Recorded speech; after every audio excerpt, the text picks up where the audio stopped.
Good evening, Madam Governor. Thank you for seeing me today.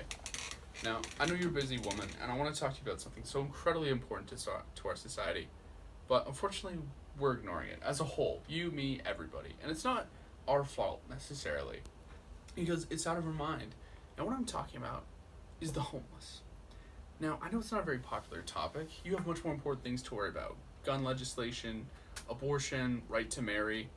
But we can't forget about those who don't have an opinion or a voice in our country. The ones who just silently suffer without any help whatsoever. And I want us to do something about that. Now, you're a very powerful woman. You have the ability to either end it or change the government and our legislation. And I want us to be on the same page. I want us to be able to help those who cannot help themselves. And I know what you may be thinking. The homeless, they're all drug addicts. They're there because they can't get their life together. Well, that's not entirely true. 38% of all homeless people are there because they lost their job. 10% are from divorce. 8% are due to medical bills. There's a million reasons they're on the streets, and only 9% of all homeless people on the street right now are there because of drugs. But there's a huge increase in drug use once they're on the street. It jumps from 9% who are there because of drugs to a whopping 36% who do drugs on the street. And what that means is those who are on the street are taking drugs that they never would have if they weren't homeless. If they were living at home with their wives and their kids, or whoever they choose, they are there because they want to be at home, and they wouldn't be doing drugs. Yet here, they have to, because it's a survival mechanism on the street. Those on the street do drugs not because they like to, or because it's fun, or because they got nothing else better to do. They do it as a way to survive the cold winters up here in Oregon. Now, I know you live here, so you have to notice the weather. From October to May, it's nothing but rain and snow, and it's just miserable. We don't want to be outside when it's that time. But those on the street don't have a choice. They are there due to unforeseen circumstances. And what they do is take meth, heroin, crocodile, sometimes weed, because it either A, makes it so that their body's warmer, or B, makes it so they don't care that they're cold. And that's much better than freezing to death.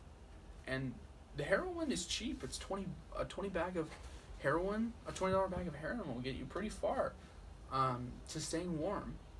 And it's unfortunate, because their survival mechanism goes directly against our government laws. The police have to arrest them either for public camping, loitering, anything just being destructive, public urination. It doesn't matter. They'll get arrested eventually. And when they do, and they do a drug screening, then it just makes it worse.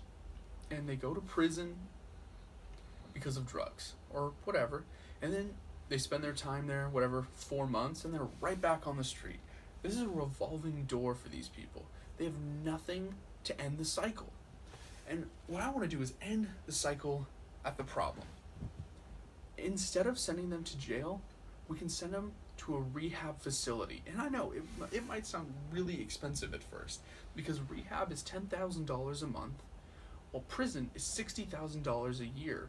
But you have to remember, those men who live on the street, men and women who live on the streets, they have other issues. They have medical issues that need to be taken care of. They have dental, which is really expensive. And they have mental health, which the prison and the government will all have to provide from taxpayer money. And I know you want to avoid that at all costs. That's not to mention the amount of money that is spent on the homeless who use the emergency room as a critical care center, who go there to get help for something simple that can be provided if they had insurance. They go to the ER because that's the only option. And we have to end that. And it costs the government more money than you would think. And what I'm proposing is, if we send these men and women to rehab, it's the first step on a better life.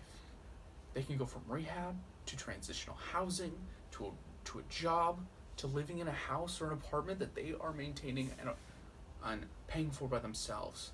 And we can't do that if we ignore them on the street. That's why I want you to help the state pass legislation to end the non-violent homeless people who get arrested for drugs and go to prison. I want you to send them to rehab so they can end this cycle and thus saving the state more money. Not only is it the moral thing to do, but it's cost effective. And that is the real reason we need to help these people. Thank you.